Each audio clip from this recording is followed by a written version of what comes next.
My name is Savannah Pierce. I'm 32 years old, and for most of my life, I believed the worst betrayals would arrive loudly. I thought heartbreak would have the decency to announce itself with broken dishes, shouted accusations, a door slammed so hard the walls would remember it. I thought there would be a moment you could point to forever and say, "There, that was the second everything ended." I was wrong. The most dangerous lies do not burst into your life like storms. They sit down at your kitchen table. They speak in calm voices. They wear familiar faces, and sometimes they arrive disguised as hope. It started on a Thursday morning in early October with burnt toast, weak sunlight, and a fight that should have been too small to matter. I was standing barefoot in our kitchen, still in the oversized gray sleep shirt I always wore on slow mornings, rinsing blueberries in a colander while the coffee machine sputtered like it was struggling to stay awake with me. The apartment was quiet except for the hum of the refrigerator and the distant sound of traffic 7 floors below. Nathan was leaning against the counter, tie loose around his collar, scrolling through his phone with that detached look he'd had more and more often lately. We had been married for 3 years, together for 5. Long enough, I thought then, to know the difference between ordinary stress and the beginning of something darker. I just did not realize how often I had been choosing the kinder interpretation because it was easier to survive. "Can you pour me a cup too?" I asked without looking up. "Mine's the mug by the sink." There was a pause. Not a long one, just long enough to make me glance over. Nathan lifted his eyes from his phone and exhaled through his nose. "Savannah, I'm already running late." I blinked. "Okay." He pushed himself off the counter. "So pour it yourself." Something in the way he said it scraped across my nerves. Not because it was cruel, because it was sharp in that casual way that makes you question whether you're allowed to feel hurt by it at all. I set the blueberries down. "You could have just said no." "I did say no. That's not what I mean." He laughed once, humorless. "Then maybe say what you mean." The kitchen went still. That had been happening more lately, too. Little exchanges that somehow arrived at anger before I ever figured out where the road had turned. I used to think we were just going through a hard season. Work stress, fatigue, bills, the kind of invisible weight adult life adds to a marriage until both people are too tired to be tender. But by then, I had started noticing that our hard seasons only seemed to harden me. Nathan remained untouched by them. Or maybe not untouched. Maybe simply elsewhere. I folded my arms. "Why are you talking to me like that?" "Like what?" "Like I'm annoying you just by being in the room." He scoffed and grabbed his travel mug. "Savannah, not everything is a crisis." I stared at him. "I asked for coffee. And I said no. And somehow you still made me feel small." His jaw shifted. "You know what? This is exactly what I mean." "What do you mean?" He turned fully toward me then, tiredness suddenly giving way to irritation. "Everything becomes a referendum with you. Every sentence, every tone, every tiny thing." I let out a short laugh because the alternative was crying, and I refused to cry before 9 in the morning in my own kitchen. "That's rich." His eyes narrowed. "Excuse me? You've barely touched me in weeks. You answer half my questions with one-word responses. You cancel dinner plans, come home late, then act like I'm inventing tension because I notice it." He stared at me for one long second. Then he said very flatly, "I'm under pressure, Savannah. Not everyone gets to live inside their feelings all day." That landed harder than it should have. Maybe because I worked hard too. Maybe because I had spent the last 6 months carrying most of the emotional weight of our marriage so carefully that I had started mistaking that burden for love. Maybe because I knew he meant it. I swallowed. That was unfair. He looked away first, which almost made it worse. I turned back to the counter, more to hold myself together than because I cared about breakfast anymore. "Forget it. Go to work." He stood there a moment. I could feel him not leaving. Then, quietly, "Savannah." I did not answer. When I heard his footsteps move closer, I braced myself for an apology. A real one. The kind I had been hungry for without wanting to admit it. Instead, he said, "I found out something yesterday." I turned slowly. His face had changed. The anger was gone. So was the distance. What replaced it was harder to read. Something anxious. Something almost vulnerable. "What?" I asked. He ran a hand over the back of his neck. "I didn't know how to tell you." My stomach tightened. For one quick, terrible second, I thought, there's someone else. I do not know why that thought came first. Maybe some part of me already knew what my pride had not let me say out loud. But then he looked me straight in the eye and said, "Lila contacted me." I frowned. "Lila?" "My ex." The name felt like a door opening in a house I thought had been sealed. Lila Monroe, the woman before me. The woman whose name used to come up in old stories from the early years of our relationship before it stopped coming up at all. Beautiful, ambitious, impossible to pin down, according to Nathan himself. They had dated for years, lived together once, nearly gotten engaged, if certain mutual friends were to be believed. She was not supposed to matter anymore. I slowly set down the dish towel in my hand. Why would she contact you? He hesitated. That was when my chest began to tighten for real. Nathan. He took a breath. She has a daughter. I said nothing. She's 4. The room seemed to tilt, not violently, but enough to make everything in it feel suddenly uncertain. The counter, the light, my own hands. I heard myself ask, and? His voice dropped. She thinks the little girl might be mine. The silence after that was not empty. It was crowded. Crowded with every memory that instantly reclassified itself. Every late night at the office, every withdrawn glance, every vague answer. Every moment I had labeled stress, when maybe it had been fear, or guilt, or calculation. I stared at him so long he shifted under it. What are you saying? I asked, though I had heard him perfectly. That Lila reached out yesterday. She said she's been trying to handle things on her own, but her situation changed.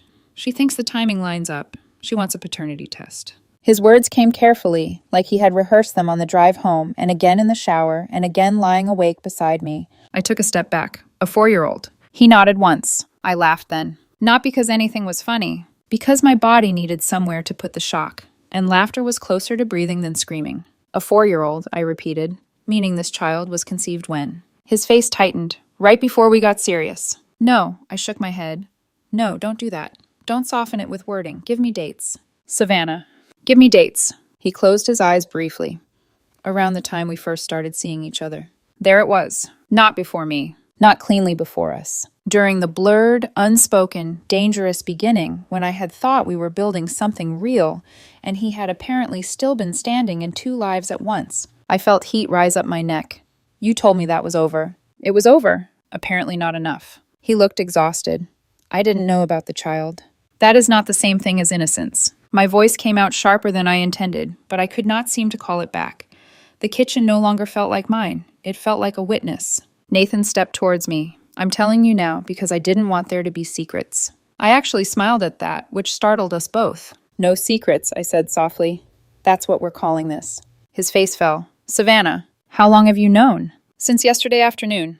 And you slept next to me. He did not answer. And then you picked a fight about coffee before telling me my marriage might already include a child you never mentioned. It wasn't like that. Then what was it like? He pressed a hand to the counter, head lowered. For the first time, he looked less like a husband defending himself and more like a man realizing he had run out of floor. I was scared, he said quietly. That should have moved me. Maybe on another day it would have. But fear sounded different coming from the person holding the knife than it did from the one discovering the wound. I looked at him for a long moment and asked the question that mattered most. Are you going to do the test? He lifted his head. Yes. Do you want her to be yours? His expression changed so fast it was almost imperceptible, but I saw it. A flicker. A hesitation. Not longing exactly. Something more dangerous? Possibility. I want the truth, he said. That was not an answer, which meant it was. I turned away from him and gripped the edge of the sink so hard my fingers hurt. Outside, a siren passed faintly through the city. Somewhere in the building hallway, someone laughed. The ordinary world had the audacity to continue. Nathan, I said, staring out the window above the sink, did you meet with her already? He was quiet. I turned. He should have lied faster. That was how I knew. You did. He stepped toward me again. At a cafe. Public place. I just needed to hear her out. I felt something inside me go still. Yesterday? Yes. Before you came home. He nodded. And you didn't mention it. I was trying to figure out how. I laughed again, softer this time, colder. Of course you were. He said my name like a warning, but I was past the point of being managed by tone. How does she look? I asked. He stared at me. What? Lila, how does she look now? Savannah, that's not fair. No, what's unfair is finding out my husband had coffee with the woman he once loved, while deciding when I deserved to be informed. His mouth tightened. I didn't go there for nostalgia. But you still noticed, didn't you? He looked away. That was answer enough. I felt suddenly humiliated in a way that had nothing to do with the child and everything to do with being the last person invited into my own reality. I walked past him, grabbed my handbag from the chair by the door, and shoved my wallet inside with trembling hands. Where are you going? He asked. To work. Like this? I looked at him. You mean conscious? His face flinched. For a moment I thought he might apologize properly. Not the defensive kind, not the procedural kind, the kind that comes from true horror at what you have done to someone else. Instead, he said, "Can we talk tonight?" I stared at him and realized something quietly devastating. He still thought tonight would belong to him. He still believed this revelation, as ugly as it was, would unfold on his schedule, that I would go spend the day in my own skin, carrying a life-altering truth he had dropped into my chest like a live wire, and then return home, ready to speak gently about his options. I opened the front door. "I don't know," I said, and then I left. I worked in brand strategy for a boutique marketing firm downtown, which meant I spent most of my days making other people's messages feel clean, intentional, and emotionally persuasive. There was a particular cruelty in doing that kind of work, while your own life became incomprehensible by 10 in the morning. I made it to my office somehow. I answered emails, sat through half a client call, pretended to review a campaign proposal while staring so hard at the same paragraph for 20 minutes that the letters stopped looking like language. At 11:14, my best friend Naomi texted, "Lunch? Or are you still buried under the Ross account?" I typed back before I could reconsider. "Can you come here?" She arrived 17 minutes later with 2 iced teas and one look at my face before saying, "What happened?" Naomi had been my friend since college. She had the kind of beauty that made strangers underestimate her and the kind of perception that made that a mistake. Sharp bob, gold hoops, immaculate posture, eyes that missed nothing. She shut my office door behind her and set the drinks on my desk. "Savannah." I stood up too fast, sat back down, and then said it all at once because if I paused, I might never begin. "Nathan's ex contacted him. She has a 4-year-old daughter. He met with her yesterday without telling me. She thinks the child might be his." Naomi did not gasp. She just sat very slowly in the chair across from me and asked, "How sure are we that he's telling the truth now and not the edited version?" I nearly cried right there because that was the question beneath all the others. "I don't know." "Do you believe he didn't know about the little girl?" I swallowed. "I honestly can't tell." Naomi leaned back, crossed one leg over the other, and exhaled. "Okay, so we are not spiraling before data." I let out a hollow laugh. That sounds like something a surgeon says before removing a lung. It's still good advice. I press my fingers to my forehead. I keep replaying everything. The distance, the late nights, the way he's been acting like living with me is some kind of obligation. Her expression shifted. "How long?" "Months." "And Lila only appeared yesterday?" "That's what he says." Naomi held my gaze. "Do you think there's more?" I looked down at my desk. That was answer enough. She softened then, her voice lowering. "Savannah, listen to me carefully. A possible child is one crisis. A hidden emotional entanglement is another. Do not let him merge them into one tragic package if they are actually 2 separate betrayals." I stared at her. Because yes, that was exactly what it felt like. As if Nathan had arrived carrying a terrible revelation that demanded compassion, while tucked inside it might also be a quieter, uglier truth about loyalty, secrecy, and a woman who should have remained in the past. My throat tightened. What if I'm being paranoid? Naomi tilted her head. Maybe, but women usually call themselves paranoid right before the evidence arrives. I laughed despite myself, then pressed my lips together hard enough to steady them. She reached across the desk and squeezed my hand. "You do not have to decide your entire future today. You just need the next true thing." The next true thing. I repeated that to myself all afternoon. The next true thing. At 3:40, Nathan texted, "Can we please have dinner tonight? I'll explain everything." At 3:47, another message. "I love you." At 3:52, a third. "I know this is awful, I'm sorry." I stared at the screen until it dimmed. Then I typed, "Fine, tonight." He replied immediately, "Thank you." I hated how much that small speed unsettled me. As if he had been watching the dots. As if he had been waiting all day. Not to feel remorse, but to regain access. By the time I got home, the sky had turned the color of wet cement. The city outside our windows was streaked with rain, the glass marked by trembling silver lines that made everything beyond it look warped and temporary. I stood outside our apartment door for a long moment with my hand on the knob.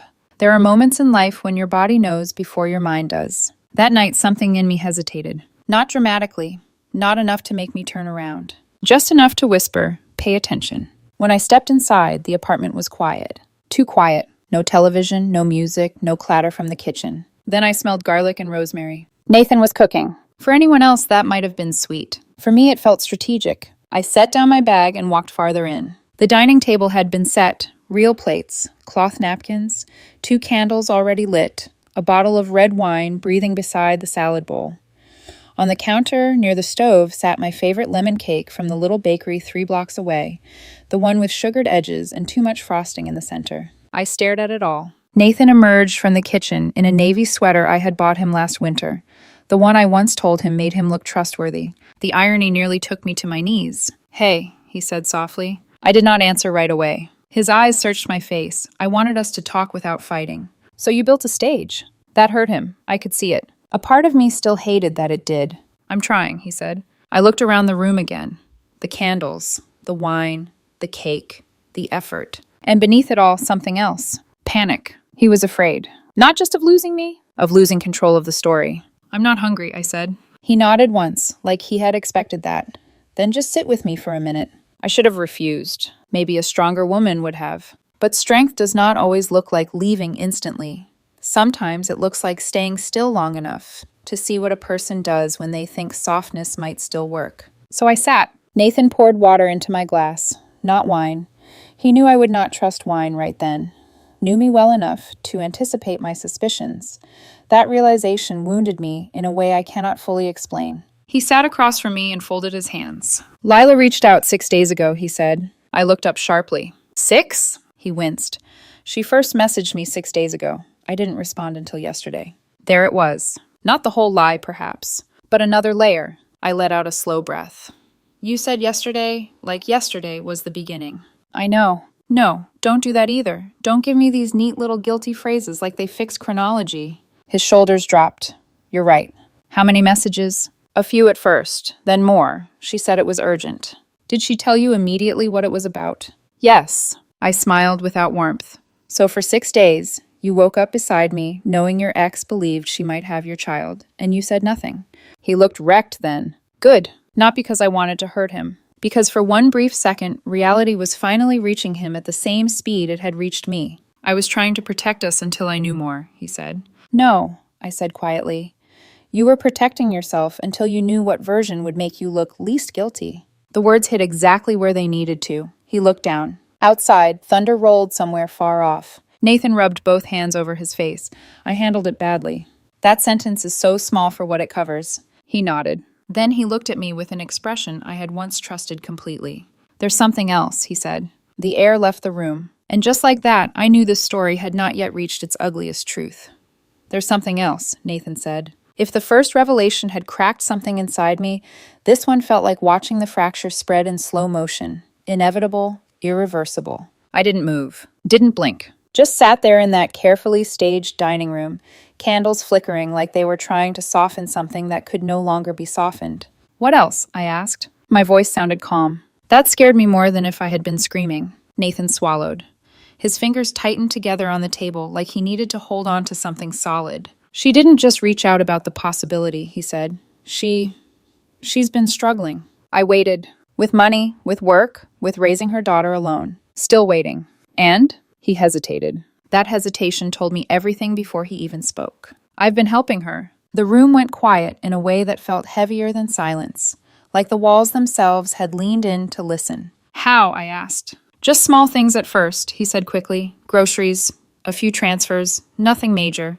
"How long?" He closed his eyes for a brief second. "Savannah." "How long?" "About 3 months." There it was. Not 6 days. Not yesterday. 3 months. 3 months of secrets living quietly alongside me, sitting across from me at dinner, sleeping beside me at night, answering my questions with half-truths while building a second reality just out of my sight. I leaned back in my chair. 3 months, I repeated. Nathan rushed in, like speed might soften impact. "I didn't know about the child until last week. Before that, it was just... She said she was in a bad place. I didn't think it was something I needed to..." "Didn't need to what?" I cut in. "Tell your wife?" He flinched. I stood up. The chair scraped loudly against the floor, shattering whatever fragile illusion of civility he had tried to create. "You've been financially supporting your ex for 3 months," I said, pacing once across the room because I suddenly could not sit still. "Meeting her yesterday, and somehow you decided the part that required honesty was optional?" "It wasn't like that." "It is exactly like that." He stood too, following me with his eyes like I might disappear if he didn't track me closely enough. "I didn't think it meant anything," he insisted. I stopped and turned. "Then why hide it?" He opened his mouth, closed it, and that was answer enough. Because people do not hide things that mean nothing. They hide things that might cost them something. I laughed softly, but there was no humor in it. Let me guess. You told yourself it was temporary. Yes. That you were just helping. Yes. That you didn't want to worry me. Yes. That you would tell me once it was all resolved. He nodded, relief flickering across his face like I had finally understood. I stepped closer. And all that time, I said quietly, you never once stopped to ask whether I deserved to choose if I wanted to be married to someone doing this behind my back. The relief vanished, replaced by something else, something closer to realization. Savannah? No, I said, raising a hand. Don't say my name like that. Don't make this about comfort. His jaw tightened. I'm not trying to manipulate you. You already did. That landed. Hard. For a second, neither of us spoke. Then I asked the question that had been sitting beneath everything else, waiting. Did you sleep with her? He looked stunned. What? Don't pretend that's an unreasonable question. I didn't, he said immediately. Too immediately. My eyes narrowed. You didn't recently? No, he said again, slower this time. I haven't slept with her since before we became serious. I swear. I held his gaze, searching, measuring, trying to decide if I recognized the man standing in front of me or if I had been living with a version of him that only existed under certain lighting. And yesterday, I pressed, we met at a cafe. That's not what I asked. His voice sharpened slightly.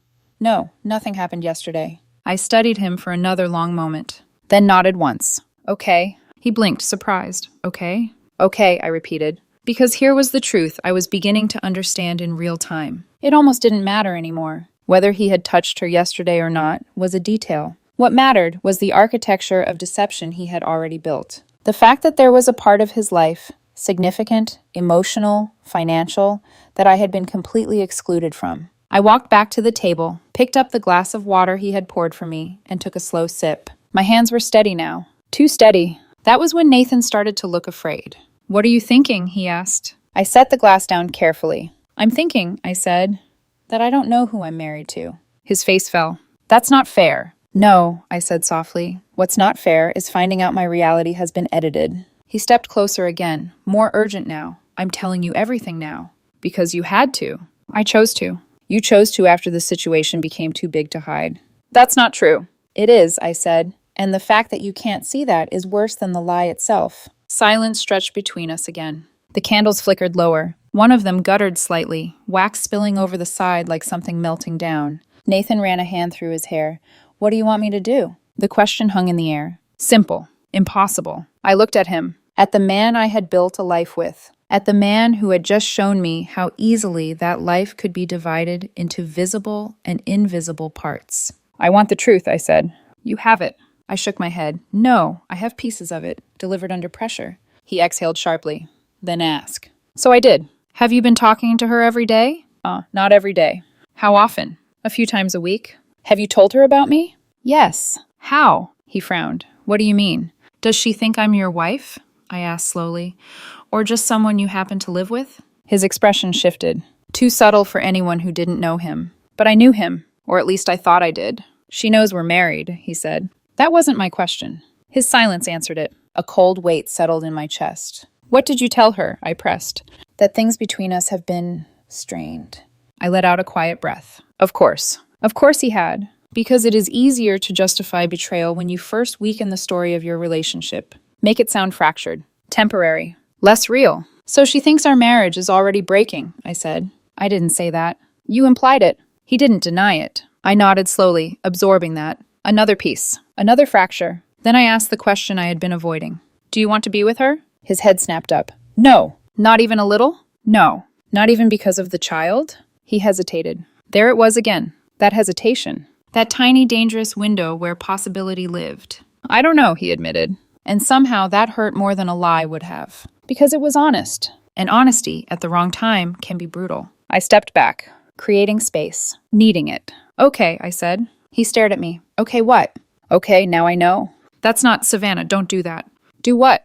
Shut down. I almost smiled. Because from his perspective, that's what this looked like. But from mine, this was the moment I stopped reacting and started seeing clearly. I'm not shutting down, I said. I'm adjusting. To what? To reality. He shook his head. We can fix this. I looked at him, really looked. And for the first time that night, I saw not just my husband, but a man who had made a series of choices, each one small enough to justify on its own, that had led him here. To me, standing in front of him, already halfway gone. "This isn't something you fix with a conversation and a cake," I said. His eyes flicked to the table. The candles. The untouched food. The illusion. "I know that," he said quietly. "Do you?" "Yes. Because it feels like you're still trying to manage the outcome instead of understanding the damage." That hit something deep. I saw it in the way his shoulders dropped, in the way his voice changed when he spoke next. "I messed up," he said. "That's still too small. I betrayed your trust." "Better, but not enough." I waited. He swallowed. "I built something behind your back," he said slowly, "and I justified it while I was doing it." There it was. Closer. I nodded once. "Keep going." His eyes met mine, uncertain, like he wasn't used to being asked to fully confront his own actions without interruption. "I thought I could handle it," he continued. "I thought I could help her, figure out if the child was mine, and then deal with it without it affecting us." "And now?" I asked. Now I realized that was naive. "Naive," I repeated. He winced slightly. "Selfish," he corrected. I held his gaze. Let the words settle. Then I said, "Yes." We stood there in silence for a long moment. Two people in the same room. Two completely different realities. Finally, Nathan spoke again. "What happens now?" I looked around the apartment, at the life we had built, at the version of us that had existed here before tonight. And I realized something with a clarity that felt almost like calm. "I don't know," I said honestly. That was the truth. Because this wasn't just about whether he had a child, or whether he had lied, or whether we could repair something. It was about whether the foundation I had trusted had ever been as solid as I believed. And that is not a question you answer in one night. I picked up my bag. He noticed immediately. "Where are you going?" "I need space." His face tightened.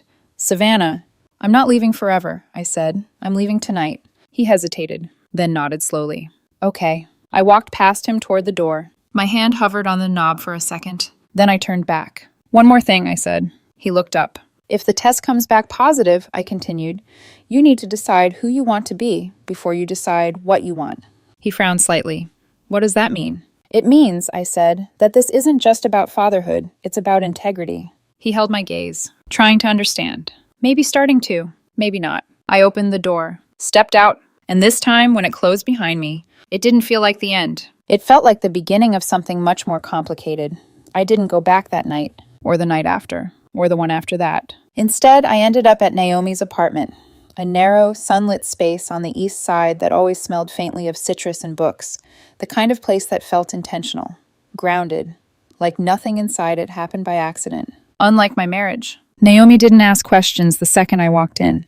She just took one look at my face, stepped aside, and said, "Guest room's made." That was the thing about her. She understood that sometimes support doesn't start with talking. It starts with giving someone a place to land. The first night, I didn't sleep much. Every time I closed my eyes, I saw Nathan at the table, heard his voice. "I've been helping her." "About 3 months." The words didn't echo. They settled. Heavy, permanent. By morning, I wasn't crying anymore. That part had passed faster than I expected. What replaced it was something quieter, sharper, clarity. Not the kind that comforts you, the kind that rearranges you. Naomi found me in the kitchen around 7 a.m., standing barefoot by the window, staring down at the street like I was waiting for something to appear. "You look like you're about to either rebuild your life or burn something down," she said, pouring coffee. I gave a faint smile. "Maybe both." She handed me a mug. "Where's your head?" I took a slow sip. "Timeline," I said. Her eyes sharpened immediately. "Good. I keep thinking about the dates, the messages, when she reached out, when he responded, when he met her." Naomi leaned against the counter. "You think there's more?" "I think," I said carefully, "that I've only seen the version of events he felt safe telling me." She nodded once. "So we find the rest." I exhaled slowly. That was the shift. Not if I would stay. Not how I felt. But what was true. Later that morning, I texted Nathan. "We need to talk again. Not emotionally, factually." He responded within seconds. "Of course, whatever you need." I almost rolled my eyes at how quickly he adapted his tone. Now he was careful, measured, transparent on the surface. Too late. We met that afternoon at a quiet cafe halfway between Naomi's place and our apartment. Neutral ground. No shared memories clinging to the walls. Nathan was already there when I arrived. Of course he was. He stood when he saw me, like we were strangers meeting for the first time. "Hey," he said. I nodded once and sat down across from him. No small talk. No softening. "I need specifics," I said. He didn't argue. "Good. When exactly did Lila first message you?" He pulled out his phone. "September 3rd. Read it. He hesitated, then unlocked his phone and slid it across the table. I read, "Hi, Nathan. I know this is unexpected. I wouldn't reach out if it wasn't important." I skimmed the rest. Urgent tone, carefully worded, no mention of money at first. Just the child. The possibility. The weight. I handed the phone back. When did the financial help start? A week later. So September 10th. He nodded. How much? He looked uncomfortable. Savannah. How much? About $8,000 total. I stared at him. $8,000, I repeated. It wasn't all at once. I don't care if it was in coins. His jaw tightened. I leaned forward slightly. That's not helping. That's supporting. She said she was behind on rent, that she might lose her apartment. And you stepped in. Yes. Without telling me. Yes. There it was again. That pattern. Act first. Confess later. Only when necessary. I sat back. Did she ask you to meet her? Yes. And you went? Yes. How long were you there? About an hour. Did you hug her? He blinked, thrown off. What? Did you hug her? Yes. I nodded slowly. Of course he did. Because emotional boundaries don't collapse all at once. They erode, quietly, piece by piece. Did she cry? I asked. Yes. And you comforted her? Yes. And at no point during that hour did you think, maybe my wife deserves to know I'm sitting here with my ex discussing a child that might be mine? His voice tightened. I told you. I was trying to figure it out first. No, I said calmly. You were trying to control the narrative. Silence. People at the surrounding tables murmured softly, unaware they were sitting next to the quiet autopsy of a marriage. I folded my hands on the table. Now we talk about something else. Nathan tensed slightly. What? Her situation. He frowned. What about it? You said she's struggling. She is. With what specifically? He hesitated. There it was again. Always a pause. Always something just behind the version he offered. Nathan, she lost her job a few months ago. Why? She said it was downsizing. I held his gaze. And you believe that? Yes. I let a few seconds pass. Then asked, did you verify anything? What do you mean? I mean, did you check if she was telling the truth? He looked genuinely confused. Why would I? Because she has a history with you, I said. Because she showed up after years with a child and a financial problem. Because you're not just a man anymore. You're a husband whose decisions affect two people. That landed. He leaned back slightly. I didn't think she would lie about something like that. I nodded slowly. And now? He didn't answer, which was answer enough. I exhaled. Okay, I said. Here's what's going to happen next. He straightened, listening. You're going to get the paternity test. Of course. And until those results come back, you're not sending her another $1. He hesitated. That hesitation burned. You're considering it, I said. No, she's in a difficult situation. And so am I. That cut through everything. He went quiet. You don't get to prioritize her comfort over my reality, I continued. Not anymore. A long pause. Then, finally, Okay, I repeated. Good. I stood up. He looked startled. That's it? For now. You're leaving? Yes. Savannah, wait. I paused. Turned slightly. Do you still love me? He asked. There it was. The question people ask when they realize love might not be enough. I looked at him. Really looked. And for the first time since this started, I answered without hesitation. I don't know, I said. His face fell, and I walked away.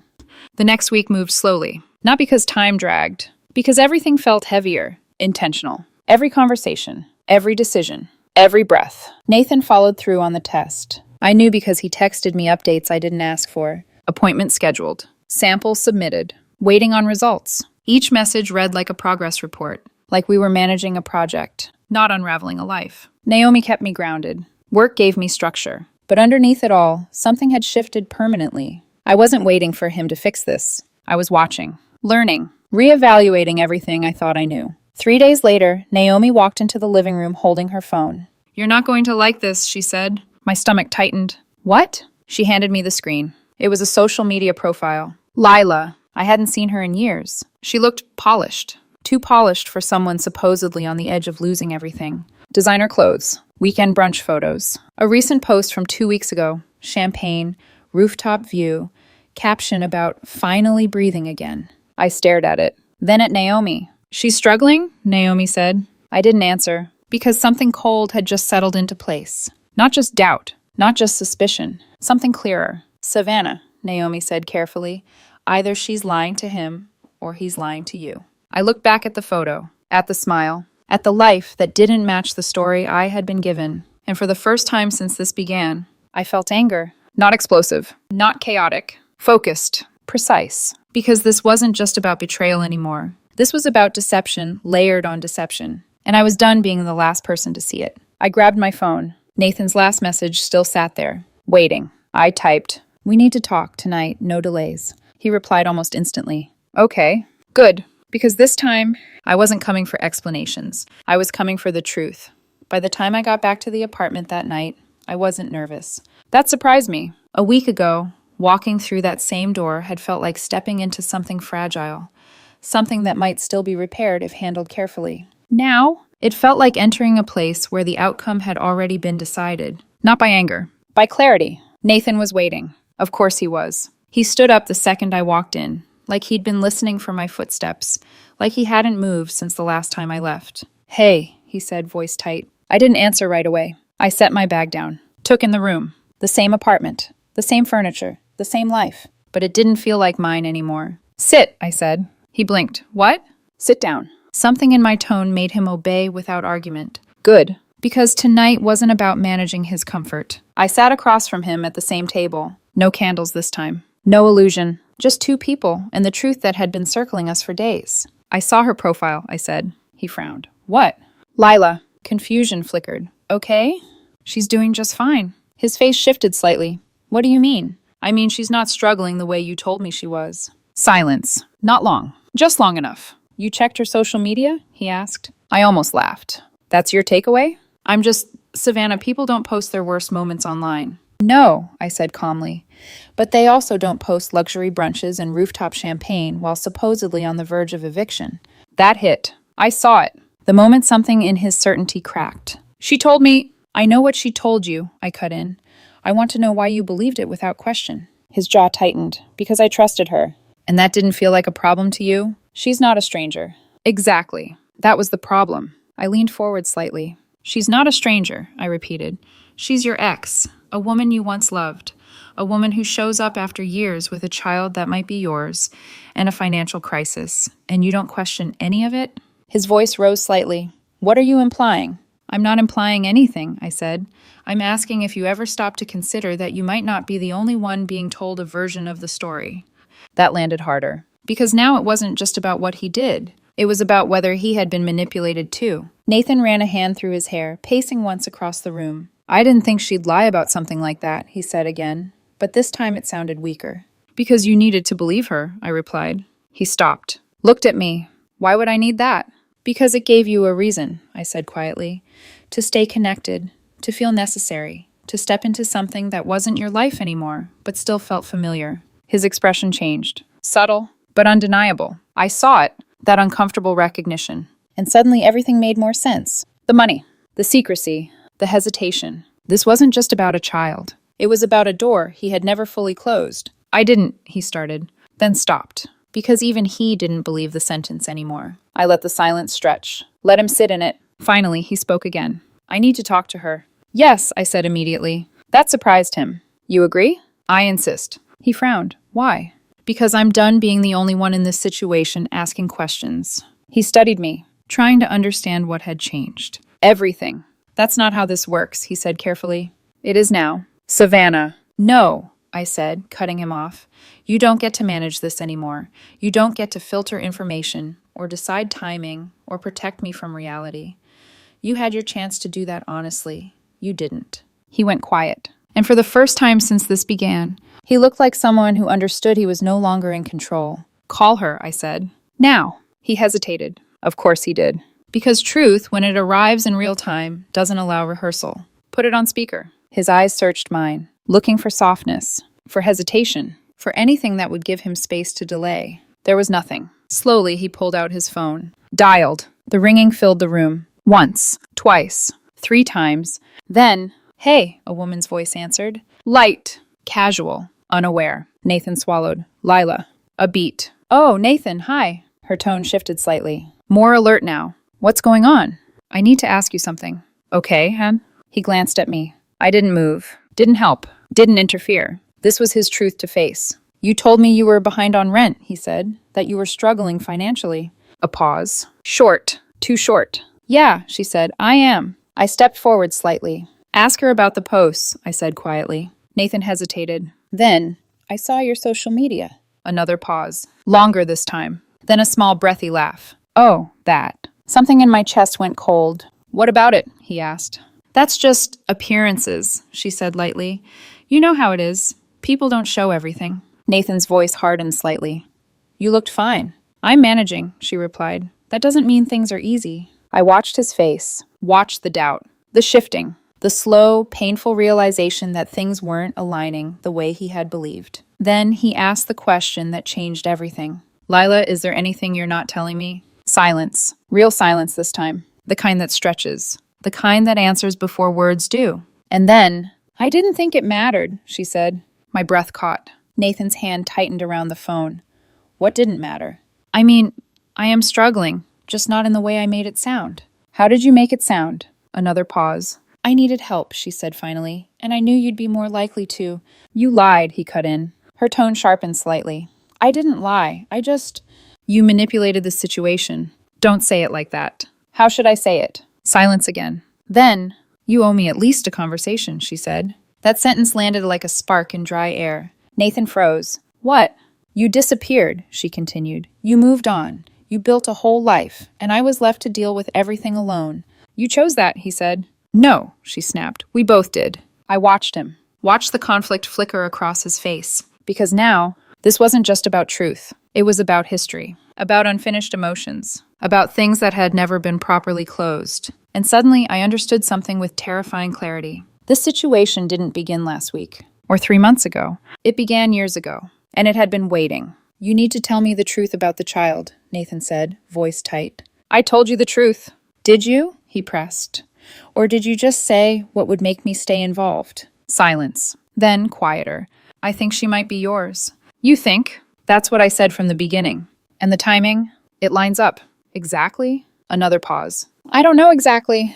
That was it. The final crack. Not certainty. Not truth. Just possibility. Manufactured. Leveraged. Used. Nathan lowered the phone slightly. Looked at me. And I saw it. The moment everything collapsed. Not just between us. Inside him. The story he had built. The justifications. The narrative that made his choices feel reasonable. Gone. I'll call you back, he said quietly, and ended the call. The room fell silent. Heavy. Final. Nathan stood there for a long moment, then slowly sank into the chair. His face looked different. Not defensive. Not guarded. Just empty. I didn't see it, he said. I believed him. That was the tragedy. I know, I said. He looked up, eyes searching. What happens now? I took a breath, and for the first time since this began, I knew the answer. Now, I said, you deal with the consequences of your choices. His voice cracked slightly. And us? I held his gaze. Steady. Certain. There is no us right now. That broke something. I saw it. He nodded slowly. Like he had expected it. Like some part of him had known this was coming the moment he chose not to tell me the truth the first time. I picked up my bag. Walked to the door. And this time, I didn't hesitate. Savannah, he said behind me. I paused. Just for a second. Then turned slightly. Not enough to face him fully. Just enough to hear. I'm sorry, he said. I believe that too. But belief doesn't rebuild trust. Good, I said quietly. And then I left. 3 months later, I was standing in line at a grocery store holding a basket of things I actually needed in a life that felt, if not peaceful, at least honest. The air was warm, the kind of afternoon that didn't ask anything from you. I stepped outside and heard my name. Savannah. I turned. Nathan. He looked different. Not worse. Not better. Just someone who had been forced to sit with himself for a while. Hey, he said. Hey. There was a moment of stillness. Then, the test came back, he said. I nodded once. I figured it would. It's not mine. I held his gaze. No surprise. Just confirmation. And Lila? He exhaled. She admitted she wasn't sure. There were other people. Of course. There always are. When truth is treated like something flexible. I stopped helping her, he added. I nodded again. Not because I cared. Because it was the logical conclusion. I'm sorry, he said again. I believed him. Still, that didn't change anything. I know, I replied. He looked at me like he wanted to say more, like he wanted to ask if there was still something left. There wasn't. I hope you're doing okay, he said. I am. And that time, it was true. We stood there for a moment longer. Two people who used to share a life. Now just sharing a sidewalk. Take care, Nathan, I said. You too. I got into my car, closed the door, and for the first time in a long time, there was no weight in my chest. No question waiting to be answered. No truth hiding just out of reach. Just quiet. Just clarity. And the understanding that some things don't end with explosions. They end with understanding. And once you see clearly, you don't go back.